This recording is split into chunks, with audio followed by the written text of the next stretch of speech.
Hello friends, मैं आप लोगों को क्लास 10 का मैथ पढ़ा रहा था।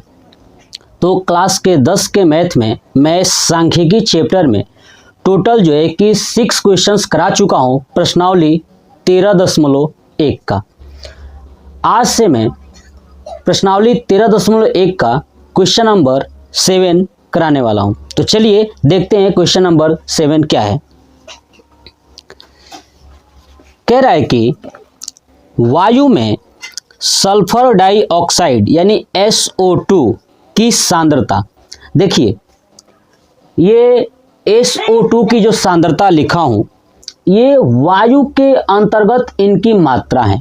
तो यही कह रहा है कि वायु में सल्फर डाइऑक्साइड यानी SO2 की सांद्रता को ज्ञात करने के लिए, है ना, एक नगर के 30 मोहल्लों से, देखिए ये जो आप बारंबारता देख रहे हैं ये टोटल मोहल्ला है और ये मोहल्ला टोटल 30 हैं। कितने हैं? 30 हैं। ठीक है, तो 30 मोहल्लों से आंकड़े एकत्रित किए गए हैं, ठीक है, जिन्हें नीचे प्रस्तुत किया गया है। यानी आप ये आंकड़े देख सकते हैं।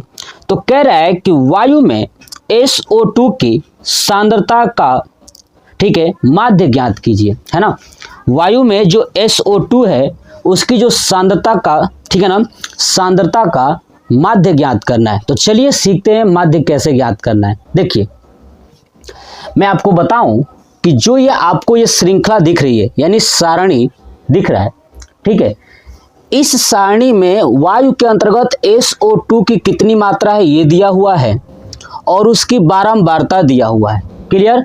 तो मैं ऑलरेडी बताया था कि जो बारंबारता होती है उसे हम F से दर्शाते हैं। किससे? F से दर्शाते हैं।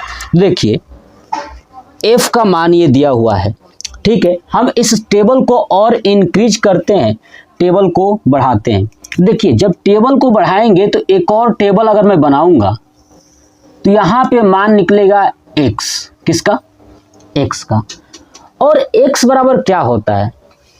आप जानते हैं कि X बराबर होता है उच्च सीमा प्लस निम्न सीमा बटे 2। तो देखिए ये है निम्न सीमा और ये है उच्च सीमा। इन दोनों को जोड़ के आधा करेंगे तो ये पहले वाला X आ जाएगा।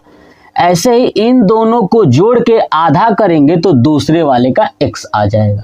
क्लियर? तो चलिए देखते हैं। देखिए 0.00 और 0.04 को जब आप ऐड करोगे तो यही आएगा 0.04। इसका जब आधा करोगे तो आएगा 0.02। क्लियर? ऐसे ही इसको देखिए 0.04 और 0.08 को ऐड करेंगे तो आएगा 0.12। उसका आधा करेंगे तो 0.06 आएगा। तो मैं नोट कर देता हूं 0.06। अब मैं बार बार इनको जोड़ के आधा नहीं करने वाला। क्या करूंगा?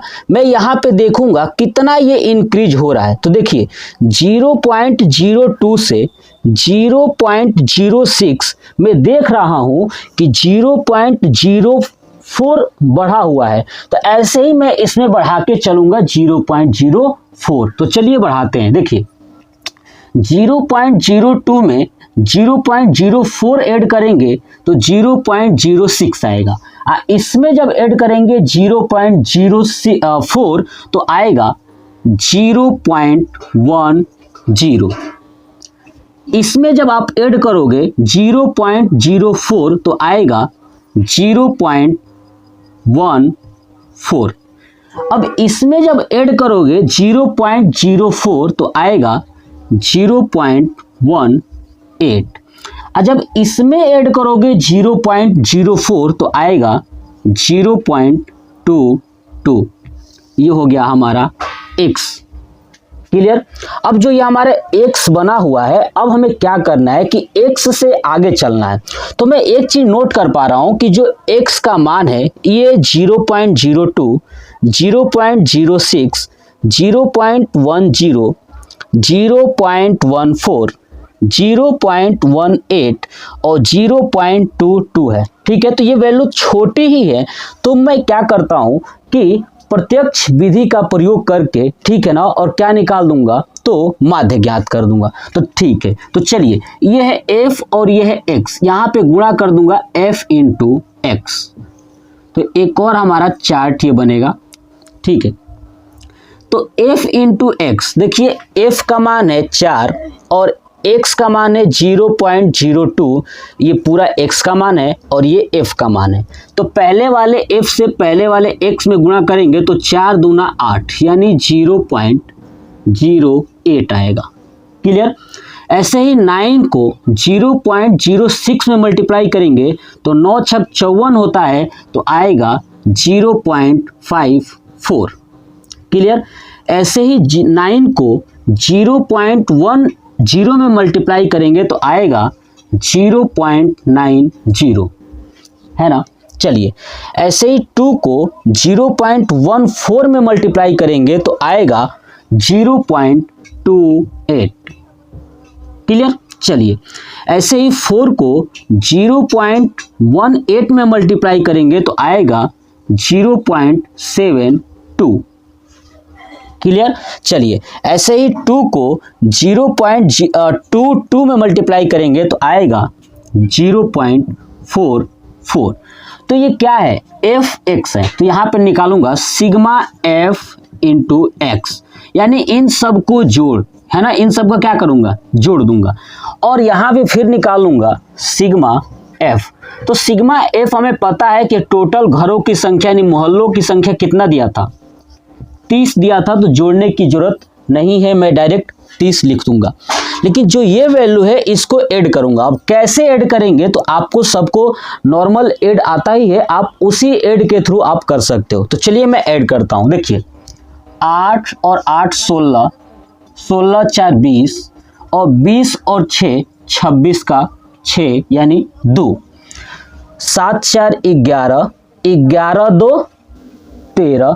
ठीक है, अब देखिए ये 13 हो गया और 13 और 2 जो कैरी बचा था 14 15, 15 और 5 20, 20 और 9 29 यानी 296। और ये देख रहे हैं कि 2 अंक तक दशमलव है, तो 2.96 ये हो गया हमारा।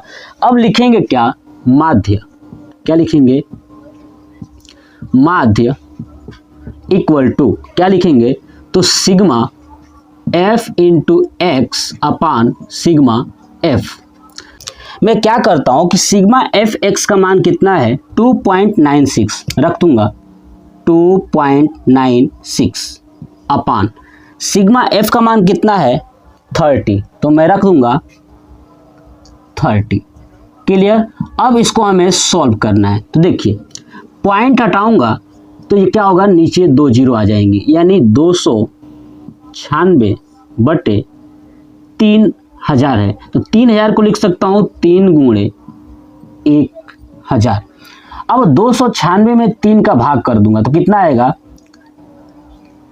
3 9 27। क्लियर? अब 27 आया तो फिर आया 2 और ये 6, तो 3 वाटे 24, फिर आया 2, 3 छक 18। ठीक है, फिर 3 छक 18, ऐसे करके करके जाएगा और अपान में क्या होगा, तो 1000। ठीक है, अब देखिए ये इतना गया हुआ है। ठीक है, अब ये दशमलव करके जाएगा, यहाँ पे मैं दशमलव लगा देता हूँ, 98.66 आया है। क्लियर? अब ये 1000 से जब इसको डिवाइड करेंगे, 1000 से ऊपर जाएगा तो ये होगा 0.0986। ठीक है, डॉट डॉट डॉट 6 जो है कि 5 से ज़्यादा है तो एक वैल्यू इधर लाके ऐड करेंगे तो क्या हो जाएगा 0.099 और ये हो जाएगा हमारा आंसर। क्या हो जाएगा, आंसर। क्लियर?